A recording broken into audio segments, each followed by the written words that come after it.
Ito ang Factbusters!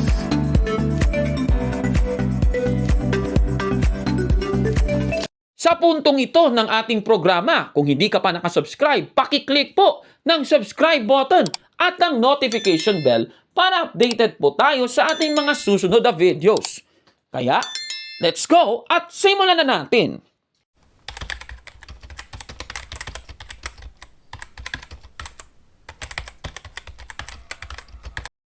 Is it sinful to participate in a Bible study that is facilitated by evangelicals?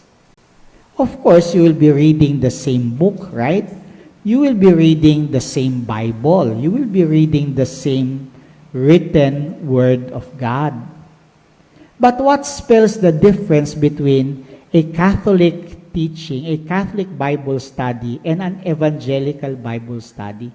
In an evangelical Bible study, it is a free-for-all interpretation.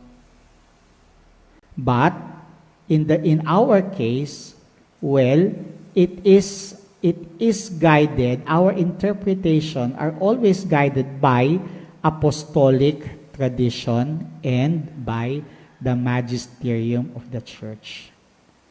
We cannot have a free-for-all interpretation of sacred scriptures. Just as you cannot have a free-for-all interpretation of the constitution of the land. The official interpreter of the constitution is not the legislative body. It is not even the executive. But the official interpreter of the Constitution is always the Supreme Court. Okay? What the Supreme Court says is the right and the real interpretation of the Constitution. In the same way, what apostolic tradition says and what the magisterium says, it is the official interpretation of sacred scriptures. Para sa mga Katoliko, ano ba ang Biblia? Ito, babasahin muna natin itong isang Vatican II document. Ito pong De Verbum. Sa paragraph 11, ganito po ang ating mababasa.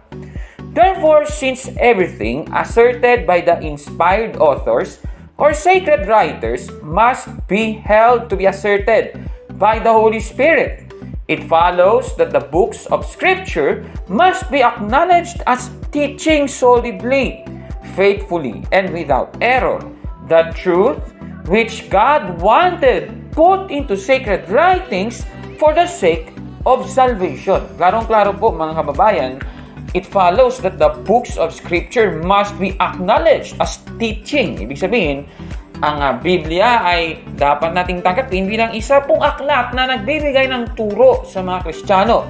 At ito raw ay walang error. Without error pong Biblia. Without error po ang Biblia. Ayon po sa Vatican II document ito. Kaya kinikilala ng Iglesia Katolika, mga kapatid, ang Biblia, mga kababayan. Katunayan, sa paragraph 81 ng Catechism of the Catholic Church ay ganito po ang ating mababasa. Sacred Scripture is the speech of God as it is put down in writing under the breath of the Holy Spirit. Klarong-klaro po dito sa ating nabasa. Ito po ang kasunod pa, no? And Holy Tradition transmits in its entirety the Word of God which has been entrusted to the apostles by Christ the Lord and the Holy Spirit. It transmits it to the successors of the apostles so that, enlightened by the Spirit of truth, they may faithfully preserve, expound, and spread it abroad by their preaching. Ayan, klaro-klaro po mga kapatid. Tandaan po natin mga kababayan na kinikilala talaga ng Iglesia Katolika ang Biblia. Ngunit, hindi lang po Biblia ang kinikilala ng Iglesia Katolika. Ang banal na tradisyon ay kinikilala din po ng Iglesia Katolika. Katunayan, dito po sa paragraph 85 hanggang paragraph 86, yung unang sentence, ay ganito po yung ating mababasa.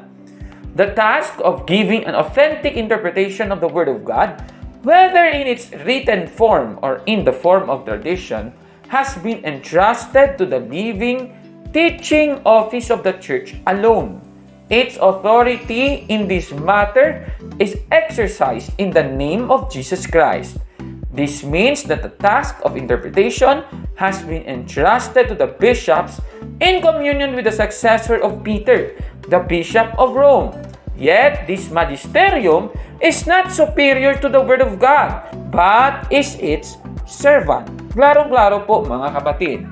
Mula po sa ating binasa, ang iglesia naman ang nagbibigay kaulugan sa mga nakasaad sa salita ng Diyos, na ito po yung Biblia at ang banal na tradisyon mga kapatid. Mas kinikilala ng iglesia ang buhay na salita na siyang ating Panginoong Jesucristo. Saan po ba natin ito mababasa?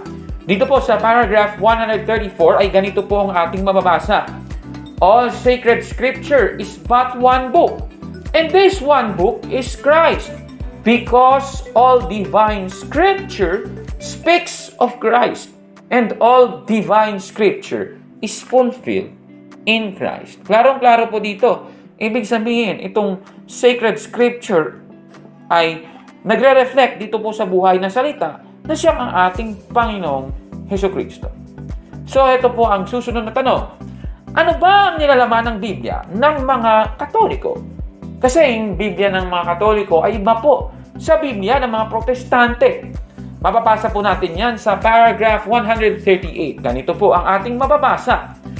The Church accepts and venerates as inspired the 46 books of the Old Testament and the 27 books of the New. Klarong-klaro po mga kapatid, ang Old Testament ng Iglesia Katolika ay may 46 na aklat. Sa ibang mga iglesia ay hindi po ganito ang case.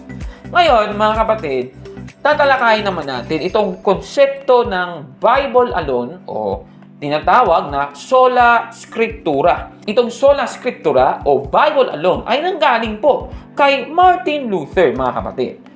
Ito pong Bible alone ay nagsasabing ang Biblia lamang ang tanging saliga ng pananampalatayang Kristiyano. Tayo ng mga Katoliko, sang-ayon ba tayo sa doktrinang Bible alone? Babasahin po natin ang nakasaad sa ating katekismo sa Catechism of the Catholic Church, paragraph 81 to 82. Ganito po ang ating mababasa, ililiwat ko na po sa Tagalog. Ang banal na kasulatan ay ang pananalita ng Diyos, habang ito ay nakasulat sa ilalim ng hininga ng banal na Espiritu. At ang banal na tradisyon ay naghahatid sa kabuuan nito ng salita ng Diyos na ipinagkatiwala sa mga apostol ng Panginoong Jesucristo at ng banal na Espiritu. Inihahatid nito sa mga kahalili ng mga apostol upang naliwanagan ng Espiritu ng katotohanan, sila matapat na mapangalagaan, ipaliwanag at ipalaganap ito sa ibang bansa sa pamamagitan ng kanilang pangangaral.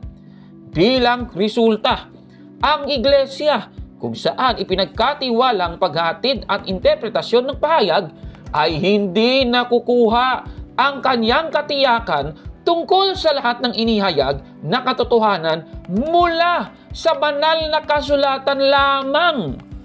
Parehong banal na kasulatan at tradisyon ay dapat tanggapin at parangalan ng may pantay na damdamin ng debosyon at pagpipitagan.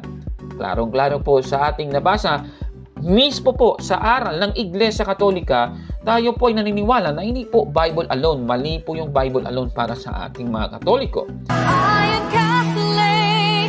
I